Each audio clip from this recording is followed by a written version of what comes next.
ሰላም ሰላም! ወደዚህ የዛሬው ልዩ ዳሰሳችን እንኳን ደህና መጣችሁ። የዛሬው ትኩረታችን እግዚአብሔር ፍቅር ነው በሚለው እጅግ ማራኪ መጽሐፍ ላይ ነው። ይህ መጽሐፍ የመለኮታዊ ጸጋን መነሻዎች በተዋቀረና እጅግ አስገራሚ በሆነ መንገድ ያሳየናል። ገና ከመጀመሪያው ገጽ ጀምሮ አእምሮውን በሚፈታተኑ እና ልብን በሚያሞቁ እውነታዎች የተሞላ ነው። ይህን አጭር ትንታኔ ተከታትለን ስናበቃ ሙሉውን መጽሐፍ እንድታነቡትና ጥልቅ የሆነውን ሐሳብ እንድትካፈሉ በእጅጉ አበረታታለሁ። እሺ፣ እስቲ ወደዚህ ትልቅ ምስጢር ጠለቅ ብለን እንግባ። አእምሮህን የሚያነቃቃ አንድ ጥያቄ ላንሳላችሁ። ጊዜ ከመፈጠሩ በፊት ያለውን ሁኔታ አስቡት እስቲ። መላእክት አልነበሩም፣ ጽንፈ ዓለም አልተፈጠረም፣ ምንም ነገር አልነበረም። ታዲያ እግዚአብሔር ፍቅር ከሆነ እና ደግሞ ፍቅር የግድ ሌላ የሚወደድ አካል የሚፈልግ ከሆነ እግዚአብሔር ዓለምን ከመፍጠሩ በፊት ማንን ይወድ ነበር? ይህ ጥያቄ ከፍጥረት በፊት ወዳለው ታላቅ ምስጢር ይወስደናል። ጸሐፊው እዚህ ላይ የፍቅርን ትክክለኛ ትርጉም ቁልጭ አርጎ ያስቀምጦልናል። ፍቅር ዝም ብሎ ስሜት አይደል? የትኛውም አካል ብቻውን ሆኖ ፍቅር ሊሆን አይችልም። ሁልጊዜም ቢያንስ ሁለት አካላትን ይፈልጋል። ንቁ የሆነ የጋራ መስተጋበር ያስፈልገዋል። አፍቃሪ ካለ ተፈቃሪ መኖር አለበት፣ አለዚያ ፍቅር ትርጉም አይኖረውም። ታዲያ ማንም ፍጡር በሌለበት እግዚአብሔር በባህሪው ፍቅር ነው ማለት ምን ማለት ሊሆን ነው? መልሱ እጅግ አስደናቂ በሆነው ስነ መለኮታዊ እውነት ውስጥ ይገኛል። አሃዱ ስሉስ አምላክ በአብ በወልድ እና በመንፈስ ቅዱስ መካከል ከዘላለም ጀምሮ ፍጹም የሆነ ምንም አይጎድለው ፍቅር ነበር። ስለዚህ እግዚአብሔር መቼም ቢሆን ብቸኝነት ተሰምቶት አያውቅም ማለት ነው። የሰው ልጅ መፍጠሩም ከፍጥረት በፊት የነበረውን አስደናቂ ፍቅር እና ክብር ፍጡሩ እንዲካፈል በማሰብ የተደረገ ንጹሕ የጸጋ ስጦታ እንጂ የብቸኝነት ማካካሻ አልነበረም። ታዲያ የሰው ልጅ የተፈጠረው እንዲህ ባለ ፍጹም የፍቅር ከባቢ አየር ውስጥ ሆኖ ሳለ ነገሮች እንዴት ይህን ያህል በከፍተኛ ሁኔታ ሊበላሹ ቻሉ? ወደ ኤደን ገነት ስንሄድ እና ያንን ታላቅ ውድቀት ስናስብ አንድ መመለስ ያለበት ትልቅ ጥያቄ ያጋጥመናል። ሔዋን የተታለለችው ዝም ብሎ በማታለል በተሰጣት አንዲት የዛፍ ፍሬ ነው ወይስ በአንድ እጅግ አደገኛ ሐሳብ? መጽሐፉም ያነሳው ይሄ የመጀመሪያው ፈተና እውነተኛ ገጽታ በጣም አስገራሚ ነው።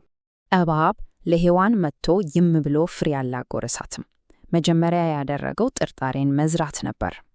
የእግዚአብሔርን ትእዛዝ በተመለከተ ጥያቄ አነሳ። ቀጥሎ ሞትን አትሞቱም የሚል ግማሽ እውነት እና ውሸት የተቀላቀለበትን ሐሳብ አቀረበ።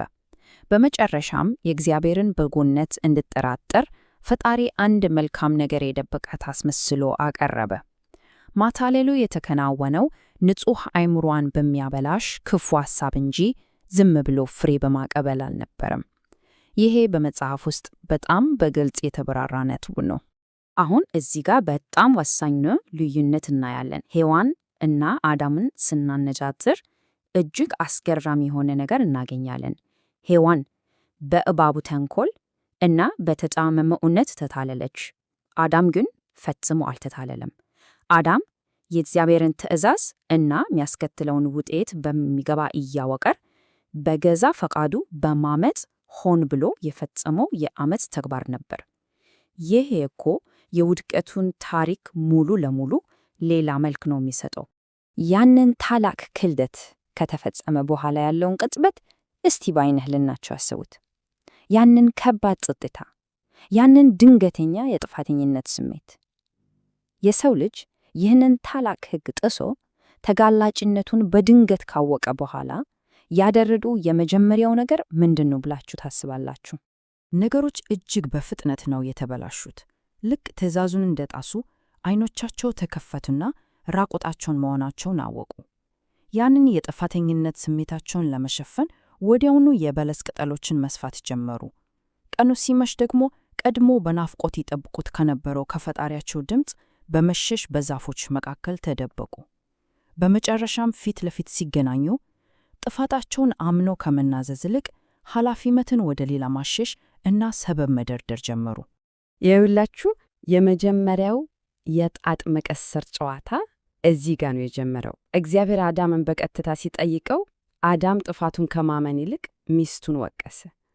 አልፎ ተርፎም አንተ የሰጠኸኝ ሴት በማለት ፈጣሪውን በተዘዋዋሪ ተጠያቂ አደረገ። እግዚአብሔር ሔዋንን ሲጠይቃት እሷ ደግሞ በቀጥታ እባቡን ወቀሰች። ማንም የራሱን ኃላፊነት አልወሰደም። ዛሬም ድረስ እኛ የሰው ልጆች የምንታገልበት ይህው የተበላሸ የሰበብ በሽታ መሆኑን መጽሐፉ በሚገርም ሁኔታ ያሳየናል። ይህ ሁሉ ዓመፅና ክህደት ከተፈጸመ በኋላ አንድ ማሰብ ያለብን ነገር አለ። የፍርዱ ሰዓት ሲደርስ እግዚአብሔር ለምን አዳምንና ሔዋን በቀጥታ አልረገማቸውም? ይህ ጥያቄ ነው እንግዲህ ወደ ታላቁ የእግዚአብሔር ጸጋ የሚወስደን። እዚህ ላይ የሚገርመውን ነገር ልንገራቸው። ፍርዶቹ የተሰጡበት መንገድ እጅግ አስገራሚ ነው። እባቡ በቀጥታ ተረገመ። ምድር በአዳም ምክንያት ተረገመች። ሴቲቱም ሆነ ወንዱ ከባድ ቅጣት ተሰጣቸው። ነገር ግን እግዚአብሔር የሰውን ልጅ ራሱን በቀጥታ አልረገመው። ቀጥታ ረግሟቸው ቢሆን ኖሮ ለዘላለም የጠፉ በሆኑ ነበር። ምንም የመዳን ተስፋ አይኖራቸውም ነበር። በዚህ የከባድ ፍርድ ሰዓት ውስጥ እንኳን የእግዚአብሔር ምሕረትና ጸጋ እንዴት ተደብቆ እንደሚገኝ አያችሁ? ጸሐፊው የሰውን ልጅ ከንቱ ሙከራ ከእግዚአብሔር ዘላቂ መፍትሔ ጋር ሲያነጻጽሩ እጅግ ይደንቃል። የሰው ልጅ የውስጡን መንፈሳዊ ሞት በበለስ ቅጠል ሊሸፈን ሞከረ። ይህ ውጫዊ፣ ጊዜያዊ እና እጅግ ደካማ መፍትሔ ነው። እግዚአብሔር ግን የቁርበት ልብስ አዘጋጀላቸው። ይሄ ማለት ሕይወት ማለፍን፣ ደም መፍሰስን የሚጠየቅ ወደፊት ለሚመጣው ታላቅ የመዳን ሥራ የተሰጠ ትንቢታዊ የጸጋ ስጦታ ነበር። እግዚአብሔር ፍትህን እና ቅጣትን ብቻ አይደለም የሰጠው፣ አስደናቂ ተስፋንም ጭምር እንጂ። በእባቡ ላይ ጦርነት ሲያውጅ የሴቲቱ ዘር የጠላትን ራስ እንደሚቀጠቅጥ ታላቅ የተስፋ ቃል ሰጠ። ይህ ጨለማውን የቀደደ ነፃ የሚያወጣን ክርስቶስን የሚያበስር ታላቅ ብርሃን ነው። ታዲያ ይህ የጥንት ተስፋ ዛሬ ላለነው ለኛ በዕለት ተዕለት ሕይወታችን ውስጥ ምን ትርጉም አለው? እንግዲህ ይህንን በኤደን ገነት የሆነውን አሳዛኝ ታሪክ እና የሰው ልጅ ውድቀት መረዳታችን እንዴት ነው የእግዚአብሔርን አስገራሚ የጸጋ ጥልቀት እንድንረዳ ቁልፍም ይሆነን? ለምንድን ነው ይህንን ታሪክ በጥልቀት መመርመር ያስፈለገን? የዚህ ዳሰሳችን ዋና ልብ እዚህ ላይ ነው። ብፁዕ ሄኖክ ተስፋዬ ዓለም ከመፈጠሩ በፊት የነበረውን ያንን የሥላሴ ዘላለማዊ ፍቅር ከወደቀው የሰው ልጅ ማዳን ተልዕኮ ጋር በሚገርም ጥበብ አያይዞቷል።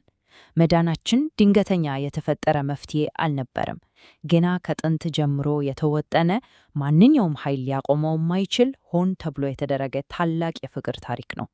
በመጽሐፉ መግቢያ ላይ ያለችውን አንዲት ኃይለኛ ጥቅስ ላንብብላችሁ። እንዲህ ይላል፣ የዚህ መጽሐፍ ዓላማ በአፉ በክርስቶስ አምናለሁ ያለ በልቡ ግን እግዚአብሔር እንደማይወደው ለሚሰማው ሰው የደህንነቱ መሠረት የእግዚአብሔር ፍቅር መሆኑን ለማስታወስ ነው። እንዴት ልብ የሚነካ ነው! የሚያሳየው እነዚህ ታሪኮች ዝም ብሎ የጥንት ትዝታዎች ሳይሆኑ ዛሬ በውስጣችን ላለው ጥርጣሬና ስብራት ምን ያህል ጥልቅ የሆነ ፈውስ እንዳላቸው ነው። እንግዲህ ይህ የዛሬው ቅኝታችን ልክ እንደ ማጣጣሚያ ነው። ሙሉውን ማዕድ ለመካፈል እነዚህን ጥልቅ እውነቶች እና መጽሐፍ ቅዱሳዊ ምልከቶች በደንብ ለመረዳት እግዚአብሔር ፍቅር ነው የተሰኘውን ይህን መጽሐፍ ይግድ እንድታነቡት ይጋብዛለሁ። እያንዳንዳችን ይህንን የሕይወት ለውጥ የሚያመጣ መጽሐፍ አንብበን መንፈሳዊ እይታችንን እንድናሰፋ አጥብቄ አበረታታለሁ። ዳሰሳችንን ስንቋጭ አብረን ይዘነው የምንሄደው አንድ ትልቁ ጥያቄ ላንሳላችሁ። እኛስ የራሳችንን ከንቱ የሆኑ የሰው ሰራሽ የበለስ ቅጠሎች ጥለን ዓለም ከመፈጠሩ በፊት ወደ ነበረው ዘላለማዊው የእግዚአብሔር የፍቅር ታሪክ ውስጥ ሙሉ ለሙሉ ለመግባት ዝግጁ ነን? ይህንን ጥያቄ ያሰባችሁበት መጽሐፉን በማንበብ ፍለጋችሁን እንድትቀጥሉ አደራ ይላለሁ። እጅግ ደስ የሚል ቆይታ አብረን አሳለፍን።